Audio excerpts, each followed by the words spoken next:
उत्तम का मारा जाना। ध्रुव ने प्रजापति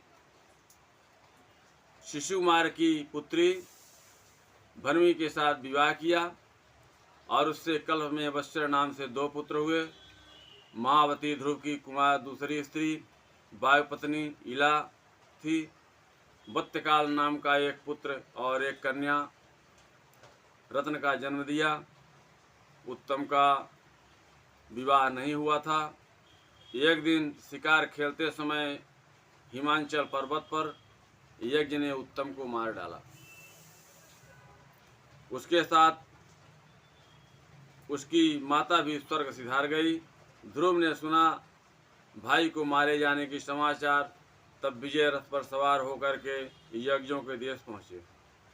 उत्तर दिशा में अलकापुरी नगरी देखी, वहाँ पर शंखनाद किया। यज्ञ की पत्नियाँ डर गईं और वहाँ पर जाकर के युद्ध किए, कुछ मैदान छोड़कर भाग गए। ऋषियों ने ध्रुव के लिए मंगल कामना की। मुनियों ने कहा, उत्तानपाद के ध्रुव, भगवान नारायण तुम्हारे शत्रुओं का संहार करेंगे। और विदुर जी ऐसा कथन ध्रुव ने आचमन किया और श्री नारायण के बनाए हुए शस्त्र धनुष पर चढ़ाया और यज्ञों को माया से नष्ट किया। उसी समय शंभु मुनि आए और बोले, बहुत क्रोध ठीक नहीं है और एक यज्ञ की अपराध के कारण तू सबको समाप्त कर दिया और विवाद को शांत किया।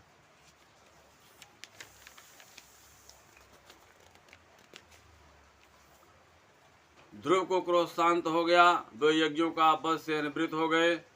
कुबेर जी बोले, क्षत्रिय कुमार, हम तुम पर प्रसन्न हूँ। कुबेर जी ने कहा, वरदान मांग लो। ध्रुव जी ने कहा, भगवान पर अनुग्रह बनी रहे। इडविड़ा के पुत्र कुबेर जी ने स्मृति प्रदान की और 36,000 वर्ष तक पृथ्वी पर शासन किए। उत्कल को राज्य सिंहासन अपने पुत्र को देख करके बद्रिका आश्रम चले गए और स्नान करके मन में शांत किया। और इसी प्रकार से ध्रुव ने देखा कि आसमान से एक विमान उतर रहा है। ध्रुव का मन भगवान के चरणों में लगा था। सिर नीचे करके खड़े हो गए।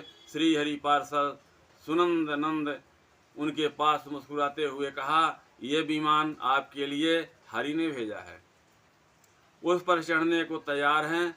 विमान पर बैठ करके ध्रुव जी भगवान के धाम को जाने को तैयार हुए।